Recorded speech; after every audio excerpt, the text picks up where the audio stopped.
how did you get to a point where you had to challenge your beliefs? Because I know a lot of people hold these beliefs so strongly, whether it's veganism, CrossFit, anything that they've believed for so long. And we deal with this on a daily basis with people who get into the dating industry and they have such strong beliefs with, oh, I'm too ugly, it'll never work for me, or oh, I'm too tall, it'll never work for me.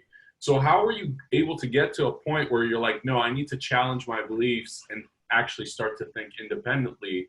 And what actually was the process like that? Was it just a bunch of research?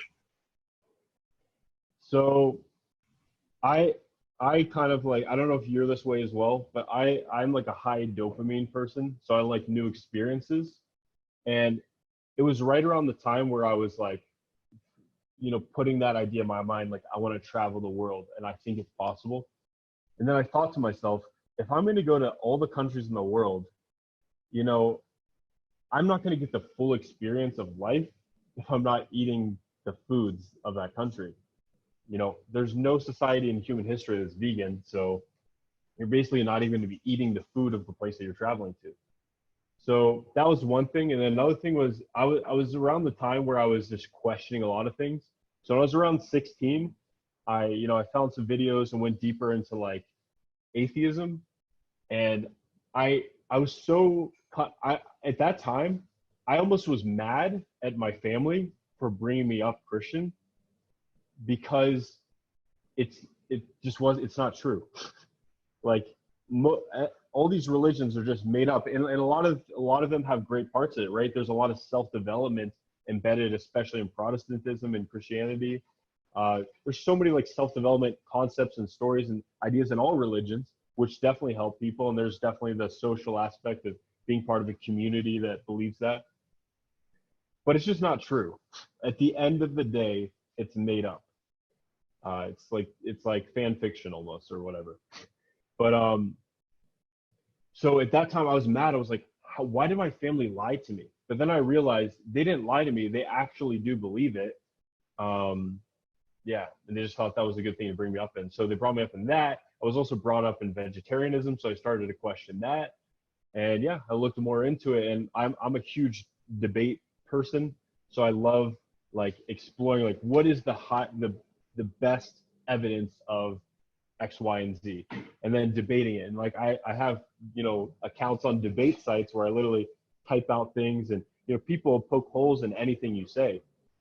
So yeah, it was a combination of those things. Yeah, I don't know, just a lot of research, I guess. You cut out for a sec, but I got the end of it. So do you think that it's necessary for someone to keep questioning their beliefs over and over again? And when do you stop questioning your beliefs? When do you go like, okay, this is good for me and I need to stay here? Yeah, so I like the saying, it's good to keep an open mind, but not so much that your brain falls out.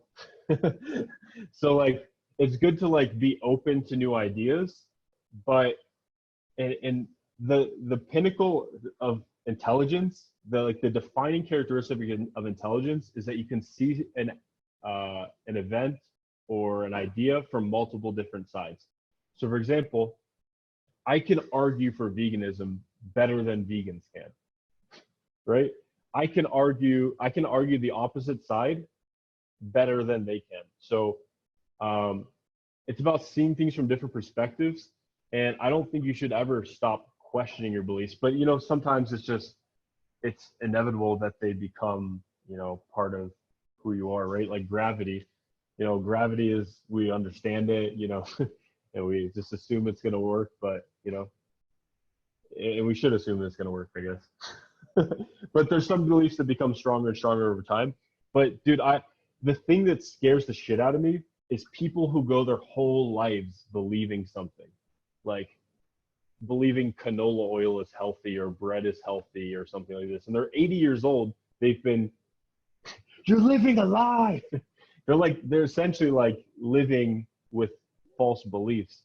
And that is something that makes me like disgusted. Like the fact that I could be 65 years old and be doing something completely wrong my entire life. So for example, I'm a big believer, you know, free market capitalism is the best way to run a society. It's the best method. If you're having spontaneous order, people working together, forming voluntary interactions, voluntary relationships, such as, dating, who they, spend time with, who they do business with, all that's amazing. I think when you force people to do things, it's when you get a lot of bad consequences. But I recently changed my mind on this. Sure, free market capitalism is the best way to run a society, or to build a civilization, but is building a civilization even good? Right? Where I'm in a place where there's air pollution. If you look at Mexico City has polluted air, water, and food. The food makes you throw up. You can't drink the water. If you drink it, you'll be sick. You get disgusted if you brush your teeth with it or take a shower with it. The air is so toxic, you could barely even see. So how fucked up is the human species that we are burning things into the air that we need to take into our lungs to survive? So these are some other questions. And another example is agriculture. Agriculture destroys the soil and leads to desertification everywhere in the world.